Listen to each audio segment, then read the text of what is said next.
Hi everyone, today we'll discuss about ring counter. That is another important concept in STLD. In STLD we have different counters. In the last class we discussed about synchronous counters. In the same manner, another important question, that is a ring counter. Basically this is also called as shift register counter. Shift register counter. Basically shift register counters are classified into ring counter and another one is a Johnson counter. Johnson counter. Okay, so ring counter and Johnson counter. Now in this class we will go for ring counter. Ring counter. So this is having circuit diagram like this. We have 4 flip-flops. Basically this is a serial in serial shift register. Okay, serial in serial shift register. So from any register we are going to form counters like this. So for example, from that shift register, if the output is connecting as the input, then that is called as a ring counter. From the shift register, the output QD is connecting as the input like this, otherwise we are taking feedback from the QD, then that is acting as a ring counter.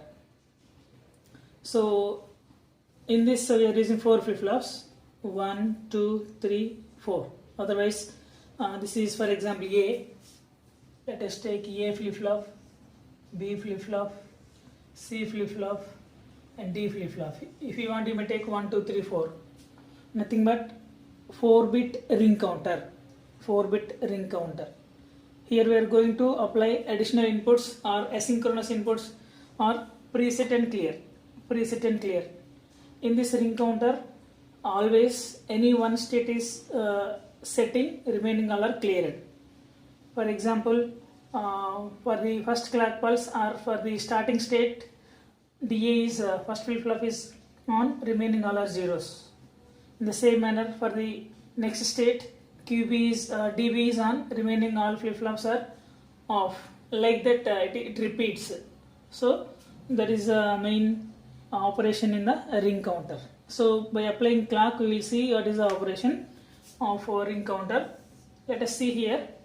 Initially, after applying preset and clear, then the first flip-flop goes to one state. First flip-flop goes to one state. Initially, any one flip-flop is set. Remaining all are cleared. This is 1, remaining all are zeros. So without applying any clock pulse, initial state is this one. Initial state.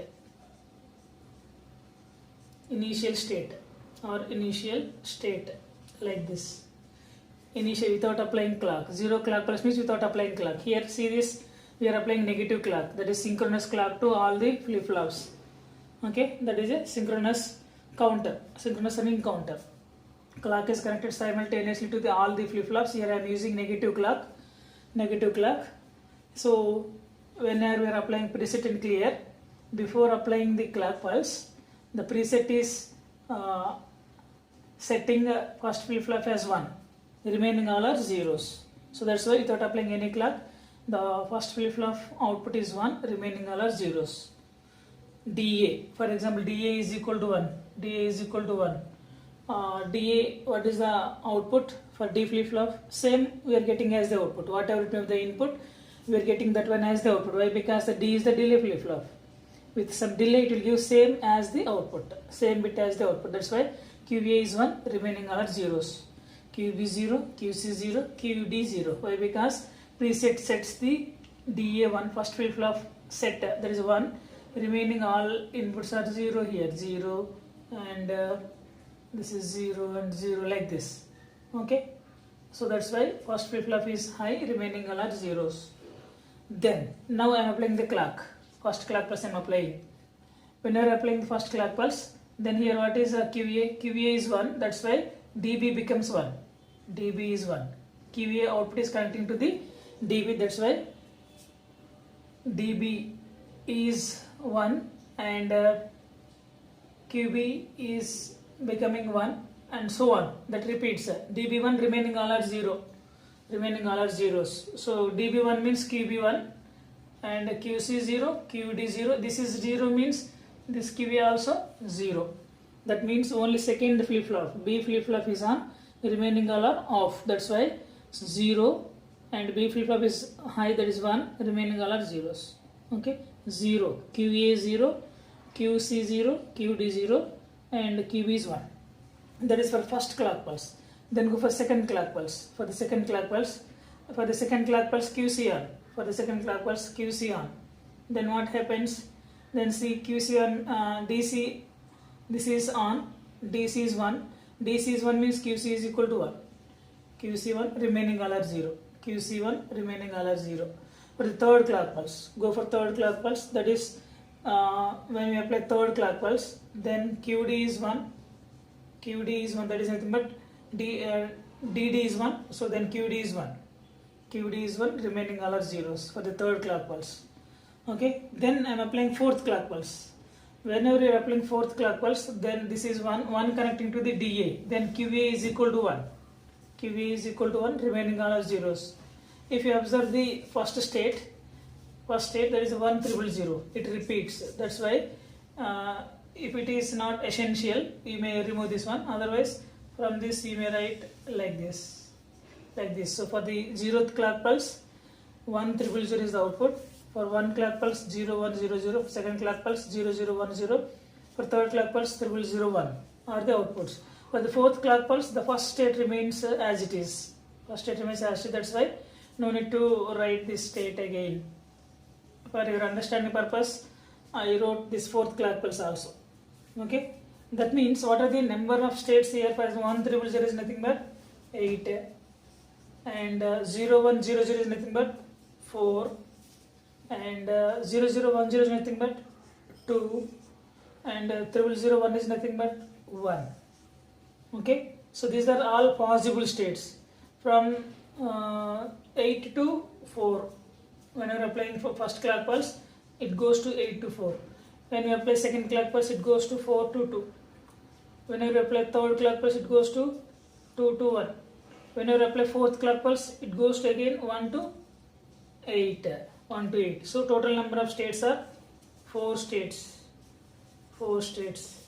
How many flip-flops are you using? 4 flip-flops. So it may be also called as 4 states 4-bit ring counter. 4 states 4-bit ring counter. See here for the fourth clock pulse, it repeats. That's why we are not taking this one.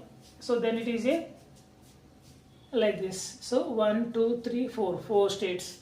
First is 8, second state is 4, third state is 2, and fourth state is 1. 8, 4, 2, 1 repeats. Then diagrammatically we'll see this ring counter. So this is the timing diagram. Timing diagram or timing waveform. All of you know very well about this one, how to draw the timing diagram. So here this is the clock pulse, CP, clock pulse. Then what about QA, QB, QC, QD we have to draw. Okay, initially QA is 1, remaining all are 0. Initially QA is 1, remaining all are 0. QA is 1 means this is 1, remaining all are zeros. Okay, without applying clock pulse, 1,000. Okay, then I am applying first clock pulse. After applying first clock pulse, what happens? QB becoming 1, remaining all are 0. After first clock pulse, QB is 1. This is QB for the first clock pulse, QB is 1. After first clock pulse, QB is 1, and remaining all are zeros. Okay, then for the second clock pulse, for the next clock pulse, QC is 1. For the next clock pulse, remaining all are zeros. And for the next clock pulse, QD is 1, remaining all are zeros. So first state is 1, 0, 0, next state is 0, 1, 0, 0, next is 0, 0, 1, 0, next is 0, 0, 0, 1, and next it repeats. After fourth clock pulse, what happens? It repeats. If you observe that, then again 1,000, it repeats. Okay, for each fourth clock pulse, it repeats the same. That's why again you will get 1, 0, 0, 0. That is 8th state. Okay, this is the timing diagram.